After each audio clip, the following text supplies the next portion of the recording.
my beautiful people, and welcome to another episode of Kozy Kitchen with Eunice Felicity on food and health communication. On today's episode, we'll be talking about basic kitchen tips, basics of freezing food, and how to sanitize our kitchen sponge. Now moving first to basic kitchen tips. These are tricks, tips, and hacks to make life easier, save some coins, and reduce time spent in the kitchen cooking, especially when it comes to some Nigerian dishes like beans, cow legs, and other time-consuming foodstuffs. Most of these tricks and tips have always been there, but for some who do not know that cooking Nigerian food doesn't have to be that intense, we'll share these tips. Number one, we have empty bad-tasting palm oil in a deep pot. Boil until the little drops of water left behind dry up and the oil retain its good taste. When cooking or making amala, semo, and wheatmeal flour, add some drops of vegetable oil to the boiling water before adding the flour and stirring. That gives a smoother fufu swallow without lumps and fluffy, and prevents some from sticking to the bottom of your cooking pot. After boiling spaghetti or macaroni, rinse with clean water to remove starch, and your spaghetti remains free-flowing and non-sticky. You can also drop some oil and salt to the boiling pot to prevent some sticky together. You can boil rice with much water, drain excess when rice is cooked, and enjoy free non-sticking grains. Add seasoning cubes and salt to boiling rice, and you can enjoy it without stew or sauce. Chop or dice vegetable like okra, ugu, afang, ewedu, and others. Store in the freezer for as long as you want, and when it's time to use, do not defrost. Just go ahead and cook your fresh vegetable and enjoy. Drop moi moi bread leaves in the freezer. Leave them frozen and hard for as long as you want. When it's time for moi moi making or ofada rice, rinse and use your fresh looking leaves. For accidents with hot pots or kitchen disaster with fire while cooking, apply your baking flour immediately and it will heal without a scar. Parboil beans and rinse like rice before cooking to avoid heartburns. Chop and blend peel raw yam before stirring in a pot like amala for quick pando. Use pressure cooker for cow head, cow leg, and others to quick cook. Avoid putting metals like knee for your health. It is not necessary. Sugar can make your yam taste better, right? I know, but is it really necessary? Start chewing gum or an empty mouth before you start chopping the onions to avoid tears. If you put even a little cut on the onion before you begin to chew, it might not work, as an onion juice travels fast and may have reached your eyes already. For salty boiled yam, add some clean water and drain before serving. For quick akara balls or moi moi, wash your beans as usual, dry them very well, and mill or grind. Store bean flour in an airtight container. Take the quantity needed at any given time and just mix with water. Add other ingredients like your maggi, your salt, your crayfish, and other ingredients, and cook with no stress. To make ogbono soup that's thick but not too dry, fry the ogbono after grinding.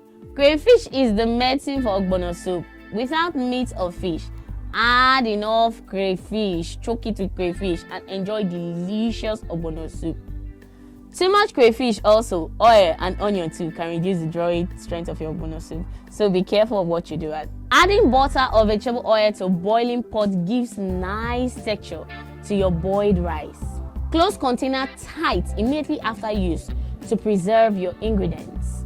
Female cow head takes really long to cook, and Nigerians have started to use paracetamol tablet to make it cook faster. Please ask your doctor before you attempt this trick. Paracetamol is medicine, and if we start cooking with it as food, what happens when you fall ill and the body is already saturated with enough paracetamol? Disaster. Please use pressure pot for tough meats.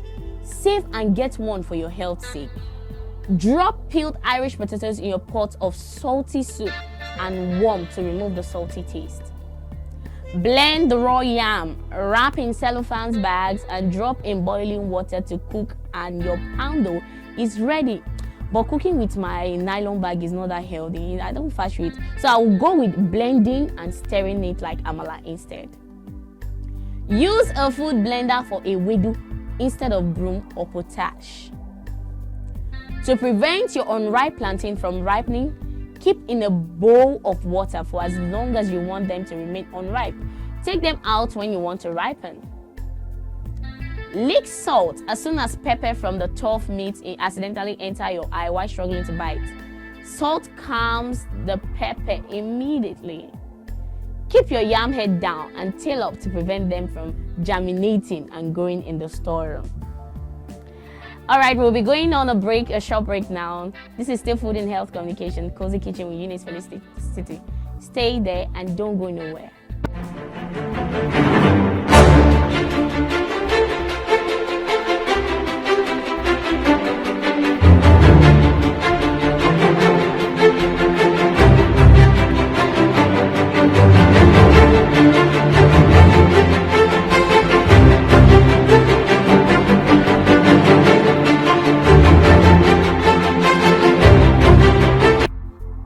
Welcome back.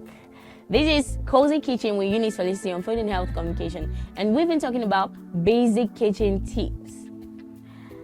Cover the pot when bringing water to a boil. There's a reason we set the heat to high when bringing water to a boil. The faster water is able to heat up, the faster it will come to a boil. Common sense, right? Take things one step further by covering the pot, trapping in heat and cutting down on the time needed to bring the water to a boil. Try it when cooking pasta, steaming vegetables, or heating up soup. However, forgo this trip when a recipe calls for leaving a pot uncovered so as not to affect recipe cooking times. After chopping food, use the dull end of a knife to scrape the content from the wok surface. Ingredients like onion are often chopped, then scraped into a bowl or cooking vessel. Always flip the blade over to use. Always flip the blade over to use the end opposite of the sharpened blade for scraping. Otherwise, the blade will dull considerably, making it less efficient and more likely to flip when chopping or slicing. Heat stainless steel cookware correctly to keep food from sticking. Place the cooking vessel over medium to high heat for 1 to 3 minutes. The pot or pan will be ready when you add a drop of water to the pan and it immediately forms a bead of water that rolls around the pan. If the water drop sizzles, wait another 20 to 30 minutes. If it begins to spit, let the pan cool off for a bit before trying again. Add oil at this time, tilting the pan to coat the surface and allowing the oil to heat up for about a minute. At this point, the stainless steel surface will be ideal for broiling ingredients without sticking. Even delicate food like eggs and fish. The success of this process relies on a scientific reaction called the Leidenfrost effect, which results in heating the surface to a point where items added to the pan are suspended or separated from the surface by gases released upon contact between the ingredients and a properly heated pan. Use the correct measuring tool for the ingredients. The tool needed to measure an ingredient depends on whether the ingredient is liquid or dry.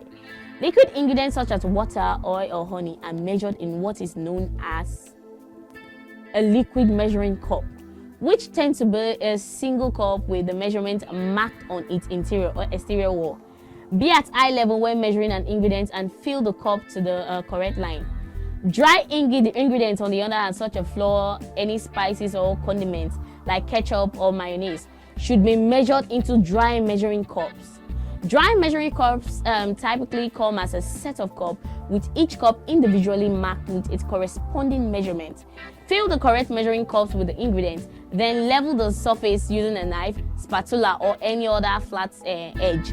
Measuring spoons are fine to use for both liquid and dry ingredients, as the difference is so minimal in this small amount, that is, it won't affect the end result. Season food to taste. The flavor of a dish depends on a multitude of variables, including freshness of ingredients, how it was prepared, and how it was seasoned. Once salt or pepper has been added to a savoring dish, taste it. If it tastes bland or lack flavor, season it more and taste again.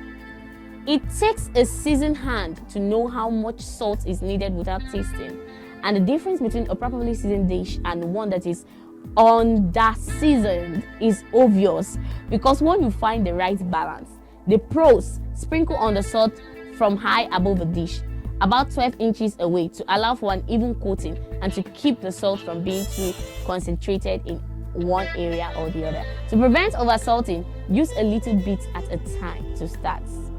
Now we are moving to basics of freezing food. The basics of freezing food. Let hot food come to room temperature first. This will help to freeze food uniformly and prevent opportunities for spillage. Hot food may also warm and damage the other contents in the freezer.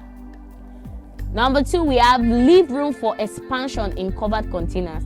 This is particularly important in freezer-safe glasses containers, which may explode or crack when used improperly. A general rule of thumb is to leave about an inch between the surface of the food and the lid. Never freeze glass that is not labeled as freezer safe. Press out all the air when wrapping food. Freezer burn is caused by air coming in contact with frozen food. Invest in special freezer-specific wrappings for long-term storage. These products are designed to prevent freezer burn and the breakdown of food texture and flavors. However, for some term storage, regular plastic wraps and bags will do. Label and date your food. That is very, very, very important. Use the oldest options in your freezer first, as the longer food has been frozen, the higher the chance of freezer burn. Don't overload the freezer. Filling it to maximum capacity may prevent proper air circulation, making it difficult to maintain a temperature of at least 0 degrees, which is necessary to keep content frozen. Your kitchen sponge has a dirty secret. This is the point we are going to. It may be one of the filthiest spots in your home. Here are 2 ways to clean it. Sometimes our cleaning tools need a good cleaning themselves. Kitchen sponges, the squishy soft one made of cellulose fiber, are sneaky harbors of bacteria, mold, and yeast. They provide a damp oasis for these invisible foes that, when left to thrive, can become a microscopic colony of hazard to your family's health. Before you swear off sponges for good, here are 2 ways the scientists at the United States Department of Agriculture recommend cleaning them. Number 1, microwaving them. A zap in the microwave is the most effective method for killing up to 99.999% of bacteria, mold, and yeast lurking in your sponge. According to the researcher at the USDA and Michigan State University Extension, before you zap, make sure your sponge doesn't contain any metallic materials or have a plastic score pad attached. Then, thoroughly soak it in water. A dry sponge could catch on fire, and microwave it in a microwave-safe bowl on high heat for 1 minute. Let the sponge cool for 10 to 15 minutes in the microwave. Then remove it and squeeze out any excess water. Unlike the microwave method, you can give almost any kind of sponge a steaming clean joyride along with your dishes. Place it in the top rack of the dishwasher and set the machine to the hottest and longest cycle with the option of an additional dry cycle. Try to sanitize your sponge every day and be sure to swap it out with a fresh one every 1 to 2 weeks.